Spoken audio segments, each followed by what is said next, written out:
We're at radio station WFBR 1590 today, and we're just doing more of what we've been doing all along, promoting this book, The Long Way Home, the testimony, getting that movement and that message out there. We just want to talk to the radio station to get a broader audience about, what we're doing and things that we're doing and discussing about how we can make a positive impact on Baltimore City and the nation as a whole. Everything's doing well. We're progressing quite well with this, and we got some possibilities of film and movie ideas bouncing around, and we're waiting for some feedback on that. And we just want to come out and get this media thing going to get more of a broader audience so they can understand what we're doing and how powerful this message can be for society as a whole. You're just tuning in. You're tuned to the State of the City here on Soul Classics 1590 WFBR. I want to bring up this young soldier that I have here sitting in the studio with me.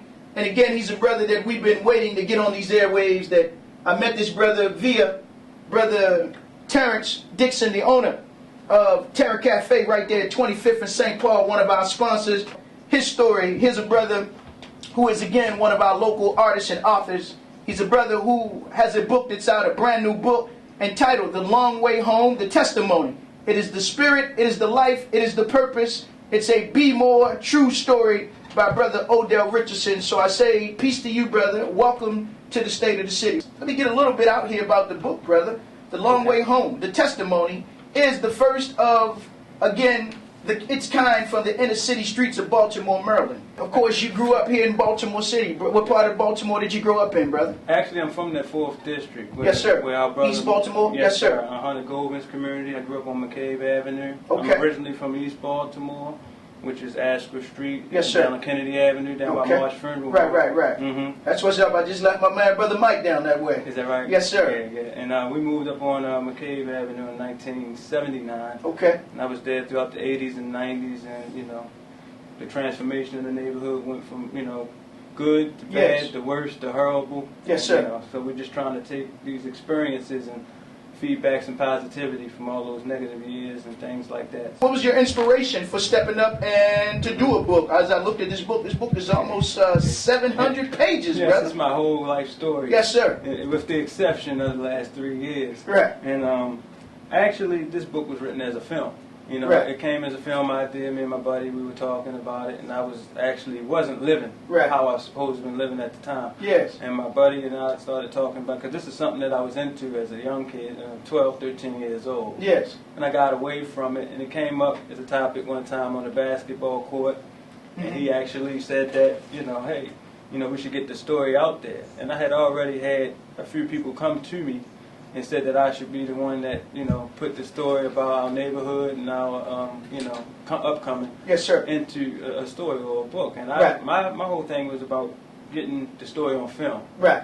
So, once I researched it and dug into it real deep, it was like it made sense to do the book first. Yes, sir. So basically, The Long Way Home, the testimony is a film. It's in book form. Yes, sir. And, we did that with the hopes of, using it also to promote the film to be done, because we understood that the story would reach people that weren't necessarily readers, Yes, sir. readers. Right. That's We right. wanted to reach out to them too. What's the book all about, and who is the book, again, directed toward? What audience are you trying to reach with the book? But what is the book all about? Well, it has no limitations. I felt like this book and the story could reach anybody. It could, Yes, sir. It speaks to everybody in all ages, all races and backgrounds.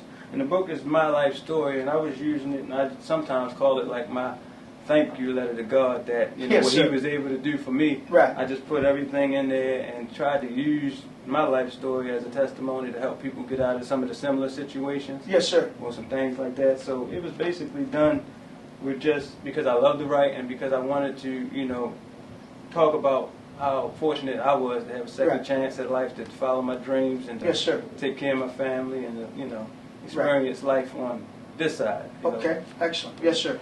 I was raised by my grandparents. I moved with them after my mom passed away instead of going with my dad. 'Cause Right. he was abusive.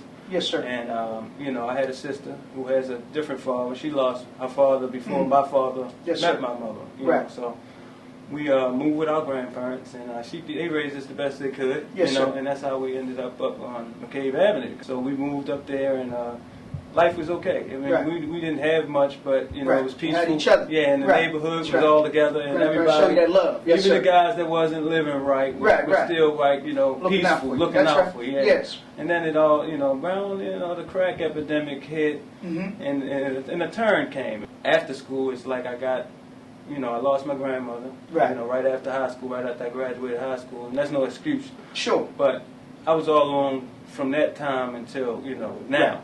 My parenting and my guidance and who I was supposed to learn the lessons from, it was no longer there. So I started winging it. Yes, sir. And I got out there with the wrong crowd and the wrong group of folks. And then that's when the drug dealing began in 1992. Right.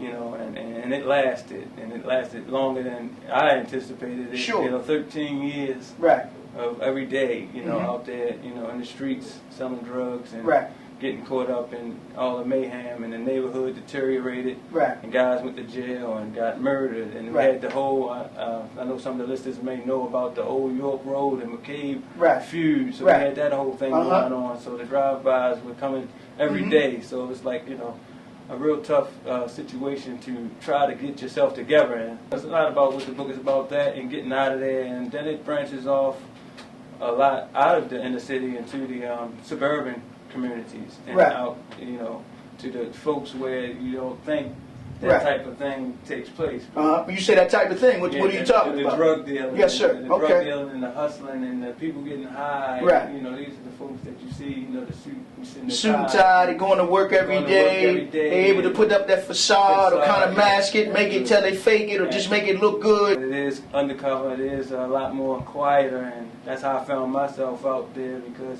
I looked at it as an opportunity to make money and not have to deal with the other negativity that comes with drug dealing. So I was there, and I was only in the city selling drugs for 3 years. 3 years. And I've been shot and chased and beaten and battered in fights and all that in that 3 years. But I sold drugs in Baltimore County in the upper middle class neighborhoods for over 10 years, and didn't receive a scratch out there. So that was the difference between the two, but it was still there. Well, talk about that first time you got shot, man, because that can go make a brother or, you know, somebody that's out there in the streets to send a game. Once they get shot, it make you, you know, sometimes begin to question whether you want to go back out there or not. You know, talk about that. I was still around McCabe Avenue at the time, and we had drive-bys, but everybody was still, you know, out there with their guns and making their money or what have you. And I had just started to branch out into the county a little bit, but when you from a certain neighborhood, and a lot of guys and hustlers can attest to this, it's hard to break away. Even if things are happening to you that could kill you, you still find yourself there every day. I was never into the whole violent thing, the gun thing. That just wasn't me. I was already embarrassed enough that I was selling drugs. Because I knew that most people thought more highly of me. That's right. So basically, I was out there one day. I must have cleared, you know, 25 or $3 grand out there, because you could do that around McCabe at one point in time. It was that much money coming through. The car had gotten shot up from Old York guys or something like that. They seen the car and affiliated with the same neighborhood, so we don't shoot the car up. I didn't have my car. It was in the shop.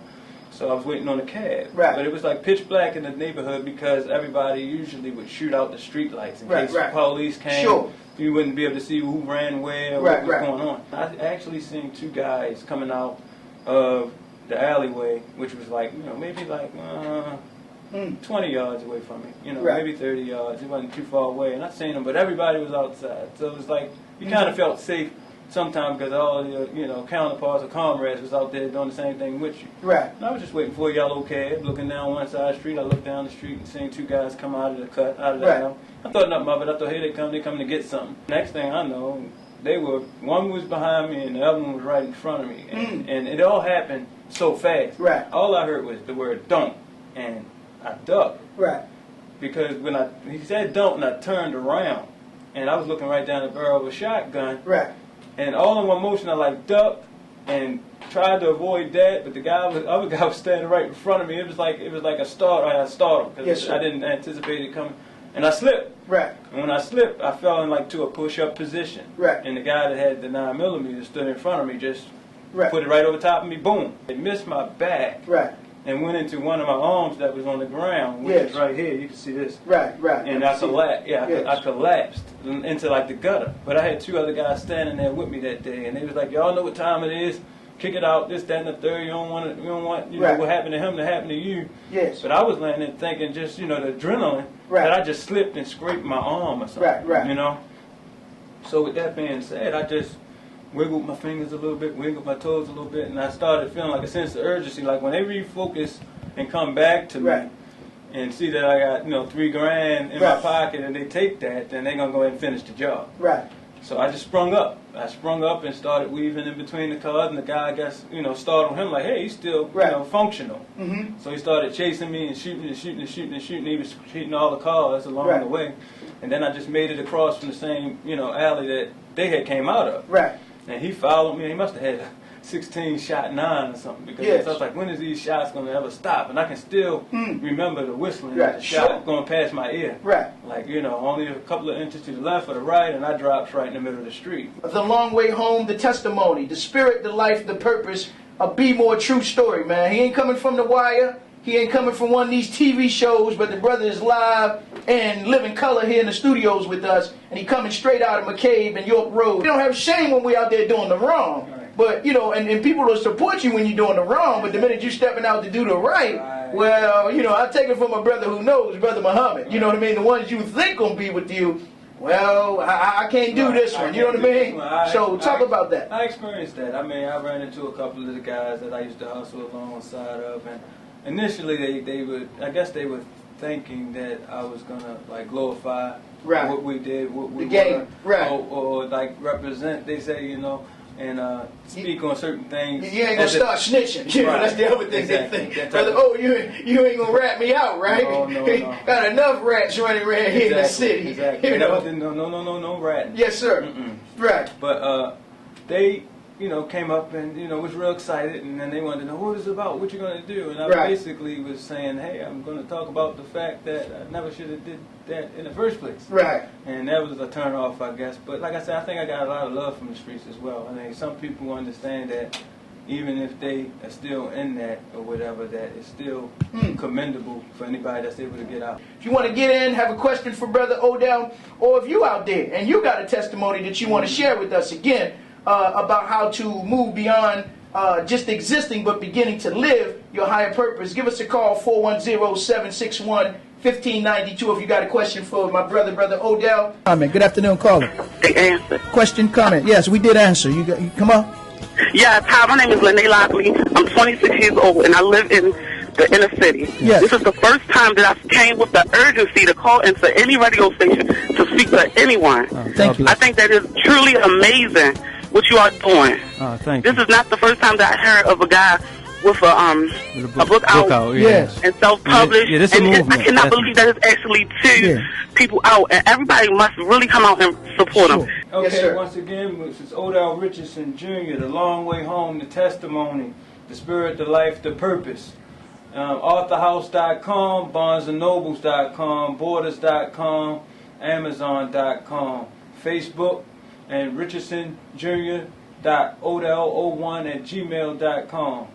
Hit any of those if you want information about the book, or if you want to get a copy of the book, and we'll get it to you. I'll get it to you myself, no matter how you want to get it. Just hit me up, and if you got any questions or you're interested at all. And we're going to try to get the film done. We got the video coming, soon. We got a song coming soon, and we're going to be on YouTube. So look that up as well, so you can see the video and see a copy of this show. So we got it all going now. Just stay with me. It's a movement. It's more than a book. It's a movement.